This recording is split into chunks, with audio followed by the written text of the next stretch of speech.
Дорогие друзья, в моем понимании успех – это наличие цели, постоянное улучшение своих личных достижений. А в данном случае давайте просто опустим слово «личных», как неактуальное, так как достижение школы – это результат коллективных общих побед. Бренд также не могу выделить как что-то свое, только в целостности с коллективом школы. А школы, как и люди, у каждой школы свое лицо, свой взгляд на мир. Тот, кто приходит к нам учиться или учить, попадает не только в мир знаний, но и в мир большого искусства. Как говорил Анри Барбюс, школа – это мастерская, где формируется мысль подрастающего поколения. И надо крепко держать ее в руках, если не хочешь выпустить из рук будущее.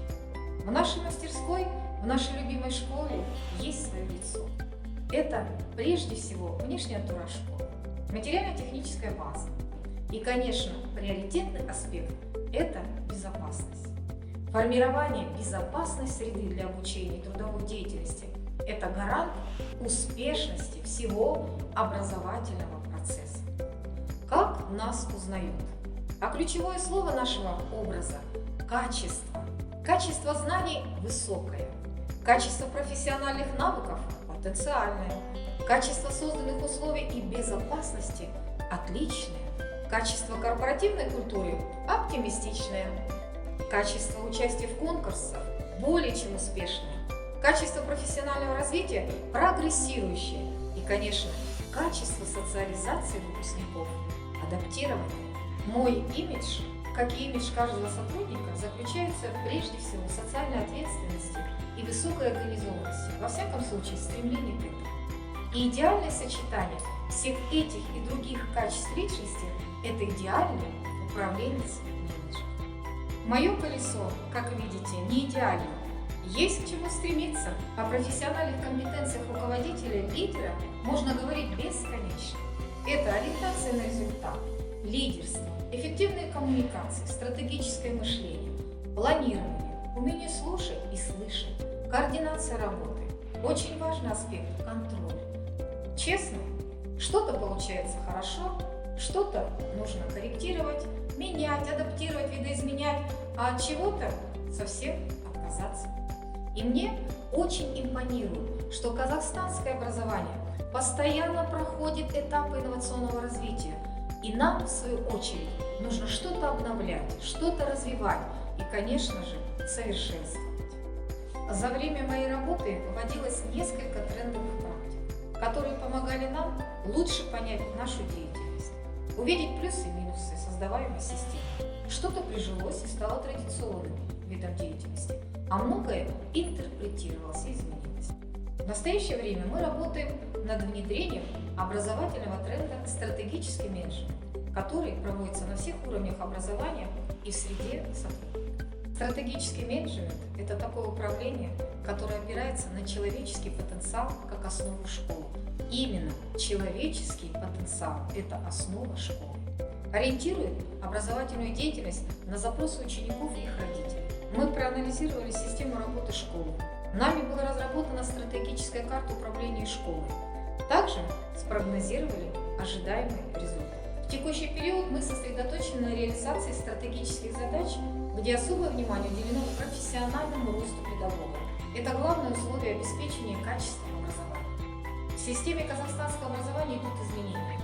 Но какие бы реформы ни проходили, в итоге они, так или иначе, замыкаются на конкретном исполнителе – учителе. Именно педагог является основной фигурой при реализации основных нововведений. Поэтому он должен обладать необходимым уровнем профессиональной компетенции. И особая роль в школе отводится самообразованию.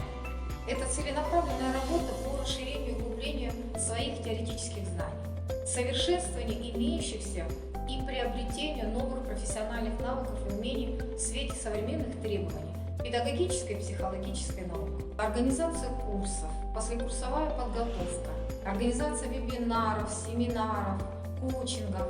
Участие в проекте «Акселератор успешных школ» дали нам новый толчок по модернизации школ.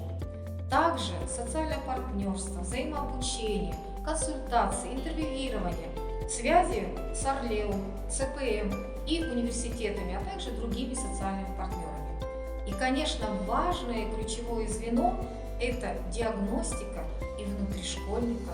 Следует отметить, что работа по профессиональному росту педагогов строится во взаимодействии с информационно-методическими центрами области, района, также ресурсными центрами. Результатами работы школы по повышению профессиональной компетентности педагогов можно считать повышение качества знаний учащихся.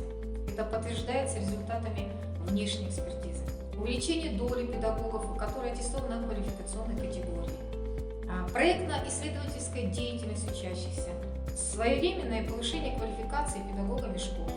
Увеличение числа личных сайтов педагогов школы как платформы для общения и обмена опытом. Также повышение активности участия учителей школы в педагогических конкурсах различного. Уважаемые коллеги, никогда нельзя останавливаться на достигнутом. Проблемные зоны выявляются, и вопросы профессионального развития и другие вопросы по-прежнему актуальны. Это доказывает, что формирование профессионального педагогического корпуса, который соответствует запросам современного общества, является необходимым условием повышения качества образования. Нам всем известна истина: предвидеть значит управлять.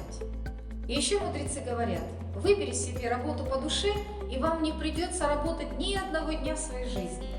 Считаю себя счастливым человеком, потому как моя трудовая деятельность совпала с моим хобби. И еще многое можно сделать полезное для школы и образования в целом. Мы на правильном пути. Нас непременно ждет успех, который может быть только общим.